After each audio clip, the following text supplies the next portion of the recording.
we udutangira ikiru, aba ari udutangira ikiguzi. Imana ishimwe. Kandi atanga icy'amaraso ye kugira ngo umwizera wese abone iki? Ubugingo buhoraho. Amen. Imana ishimwe. Cya kabiri, kandi kanongere cyane aha telefone ndebe ko ndeba mu nyuguti, kandi kugira ngo yerekane gukiranuka kwayo kwayiteye kwirengagiza ibyaha byakozwe mbere y'icyo gihe. Imana ishimwe. Kugira ngo Imana ikiranuke hagombaga kugira upfa kandi akishyurira bose. Byari byararangije kugorana ko mwene Adamu yabidukorera, cyane cyane ko yavukanaga cya cyaha sekuru yakoze. Icyo mwacyumvise. Icya kabiri, ko hari ibintu mu mategeko bita icyaha gatozi. Icyaha ni gatozi. Iyo bavuze ngo icyaha ni gatozi, ni ukuvuga ngo icyaha cyishyurwa n'uwagikoze. Icyaha cyakoze umuntu ni ukuvuga ko kizishyura umuntu. Turabyemeranya? Okay. Ariko ihurizo ryavutse, uwo muntu yahise acumura bikomeye, aracibwa iryo terime turayizi, kandi biragoye ko urukigirwe rumukomokaho rwahita rubasha kwishyura. Wacyumvise? Kandi nibitaba uwakwishyura yaba atari gatozi, kuko hagomba kwishyura umuntu. Niwe rero Paulo yavuze ngo ni igitangaza kubona Imana yigira umuntu bikemera. Haleluya. Ariko nta kindi Kristo yabikoreye. Yagira ngo abanze yongere yambara umubiri w'umuntu, namara kwambara umubiri w'umuntu abe yinjiye mu cyo bita stati, abe yinjiye mu kimwemerera gucungura umuntu. Umpera Imana icyubahiro. Haleluya. Imana yakoze imibare iteye ubwoba hamwe na Kristo. Mwebwe ni mubyumva muragira ngo ni ibintu byaje ngo ni automatique. Ni imibare narize uretse nk'abagikorwa umwe giye gisirikare, ubundi abizi ko harimo n'abandi baciye mu gisirikare. Si byose buriya, kuko ntabwo mwakuturana n'igisirikare ngo muri abasivili. Si byo? Ni analize irimo imeze nka analize militaire, irimo nka analize zikomeye z'imibare ikomeye. Ni gute ncungura uyu muntu nta tegeko ripfuye? Haleluya. Nta tegeko ribangamiwe, hakishyura umuntu kuko niwe wacumuye, amaraso yakamenetse akaba ari ay'uwameneka, ariko wa muntu nkamucungurira rimwe rizima. Haleluya. Ngiye iryo hurizo Kristo yakoze ashaka nde njyewe nawe. Ibyo kubyibagirwa no kwigiza hano, ibyo kubikereza no kwigiza hano. Niyo mpamvu ujya ngo arangije kumwizera ahita ahabwa igipapuro kimwemerera kubona ubugingo buhoraho. Ariko iyo muvuze kumwizera mujya no kuvuga ngo yewe Kristo we ndakwizeye, ntabwo ari byo.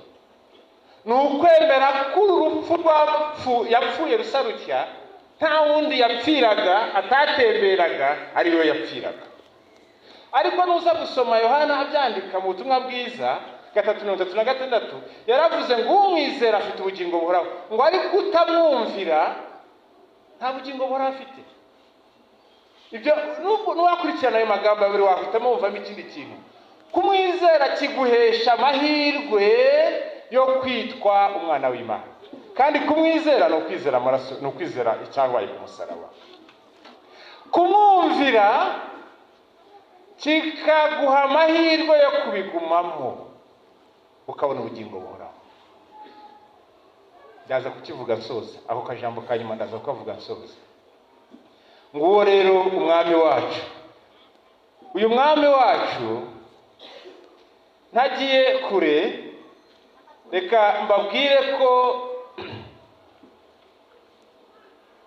umumaro nyamukuru w'uru rupfu rw'umwami wacu ngiye kuvuga mu yandi magambo tujye kuyashakira muri Bibiliya, shingiye aho nasomye n'ahandi nasomye hose, shakemo iyo jambo nkoresheje uko aho ryanditse cyangwa aho twarangije gusoma. Reka mvuge umumaro nyamukuru w'urupfu rw'umwami wacu Yesu Kristo. umumaro nyamukuru w'urupfu rw'umwami wacu Yesu Kristo ni ukugarura, mu byumve neza ndagenda mvuga gakeya, nagize umugisha, Imana yanyumvise yakabyara yampaye ka mikoro, yagaruye umuriro, noneho ndacyakwa inyuma murimo kumva.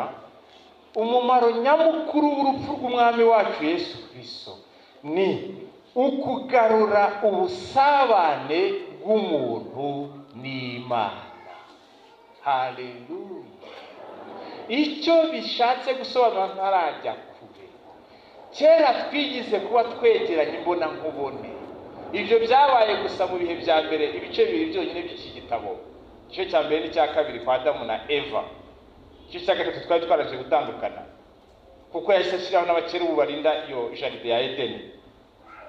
Ariko urupfu rw'umwami wacu Yesu Kristo mu minsi mike tuza kwibuka ejo bundi kuri Pasika, umumaro nyamukuru mu bintu byinshi bitumariye ni ukugarura ubusabane hagati ya mwene Adamu, njyewe, wowe, mwirabura, umunyafurika, umunyaziya, n'Imana. Imana ishimwe cyane. Haleluya. Gute rero? Hakurikizwa gukiranuka kw'Imana, nabisomye, rwa rupfu rw'umwami wacu Yesu Kristo. Hakurikizwa gukiranuka kw'Imana, mu yandi magambo kugira ngo ukiranuke nayo itavuga ngo yabereye cyangwa ijambo ryayo ryavugiye ubusa, twabisomye mu Baroma. Hubahirizwa amategeko yayo, twabibonye ko yashakaga ko icyo yavuze gishyirwa mu bikorwa, kandi amategeko akubahirizwa. Habaho impongano, twagisomye nacyo, kuko impongano ni ugufata ikintu ukakishyura ku cyari kwishyurwa. Kandi habaho kuvanaho uburakari bw'Imana ku bw'icyaha cyakozwe na mwene Adamu.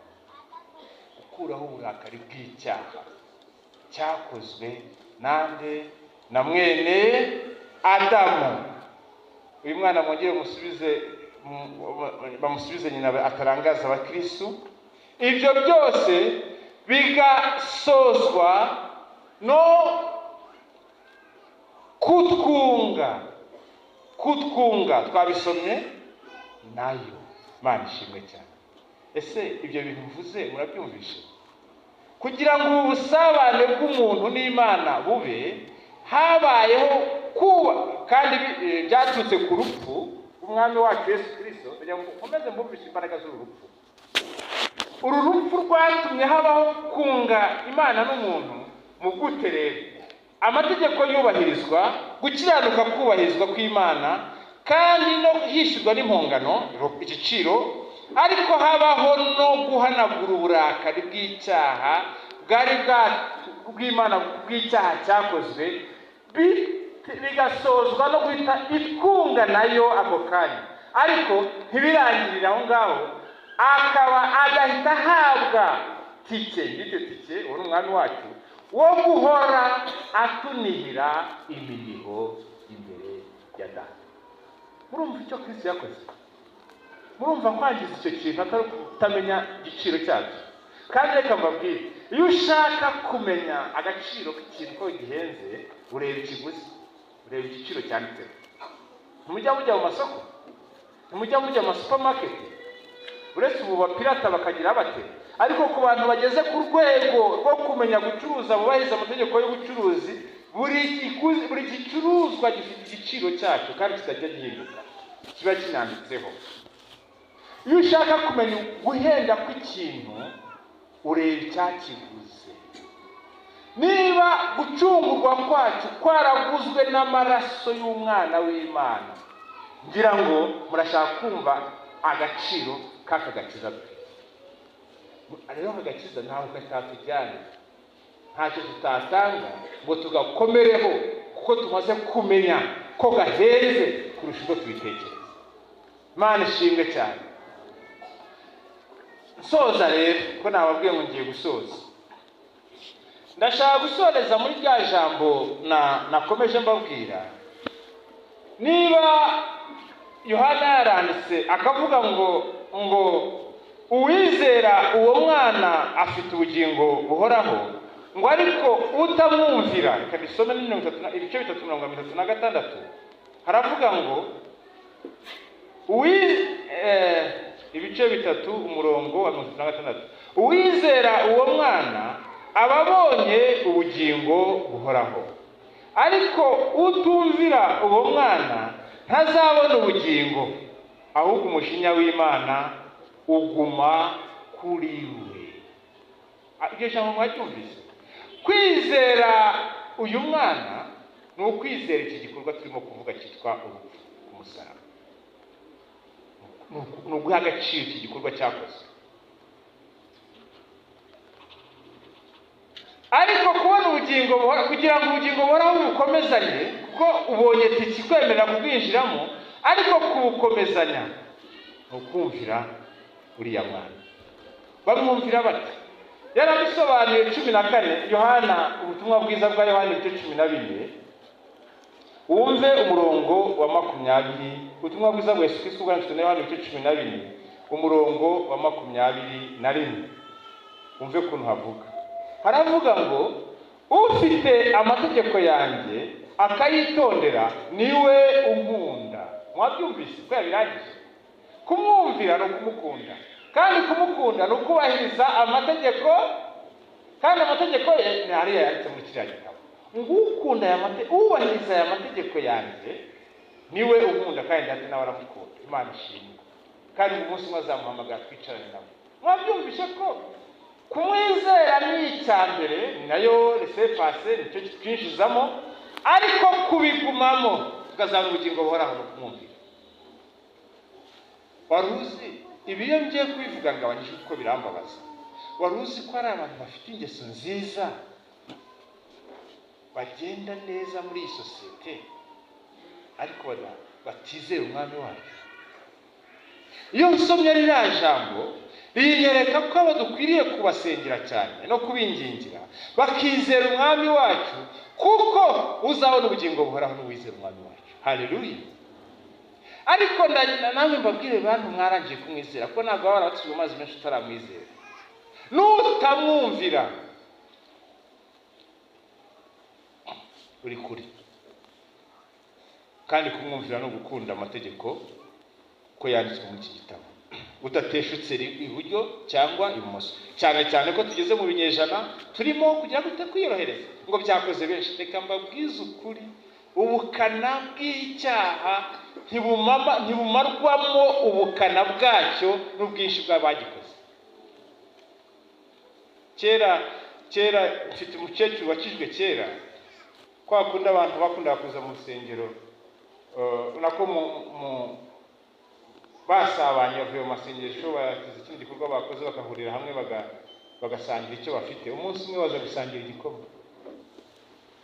ariko umudiyakoni umwe aribeshyaho gushyiramo isukari, ashyiramo umunyu, abimenya agashisha arangije ugasukakora, ariwe atishyizemo umunyu. Abandi bati ibyo byarabaye, si kure ni hano hakurya igahengera. Abandi bati shyiramo isukari nyinshi, shyiramo isukari nyinshi iragabanya umunyu. Bagura isukari bashyiramo umunyu ukazamuka, bakongera isukari bagashyiramo umunyu ukazamuka. Ni ukuvuga barinda bakimena n'isukari yabo bayangije. Icyo byayigishije ni iki? Ubukana, njyewe simbi umunyu singwisi icyaha, barashaka murabizi ko na Bibiliya uvuga neza. Ariko ubukana bw'icyaha ntibujya budirirwa, ntibujya bugabanuka, ntibujya bworoha ngo nuko cyakoze benshi. Cyo mwacyumvise? Gikore benshi mugire ngo byabaye rusange, gikora umwe kirakomezanya ubukana bwacyo n'ingaruka zacyo. Imana idutabare, idutinyisha icyaha. Yewe uri umuntu, ntabwo uri umumarayika, nunagikora ujya wihutira gusaba imbabazi mwene data. Ntabwo ndabizi neza nta bamarayika batuye muri iyi si, ariko icyo turusha abandi ni ukumenya ko nacumuye. Nacumura ku Mana nkamenya kuyibwira mbabarira, nacumura no ku muntu nkibuka kumusanga ngo mbabarira. C'est fini. Kumbabarira biri mu ruhande rwe, ambabarire cyangwa ndetse njyewe narangije urwanjye. Ariko kubika icyaha, ukabika icyaha, tugeze ku rwego rw'uko basigaye bagitegura. Umukiza utegura icyaha bafite zanjye, agategura kuzakora icyaha mu cyumweru gitaha. akakiririmba nataragikora arimo planning ati nazagikora akakigeza ku ntego kandi akazagereza aho Yesu awabwiye Imana mutabare kandi mubabarire mu izina rya Yesu. Ko wabona kikugwiriye kuri umuntu wanagishyira mu bikorwa ukagikorera bije ukakigengesera ukagitegura ukagisigiriza ugashaka inzira zose zo kugira ngo uzagikore kandi ukabigeraho utabanje kwitenga.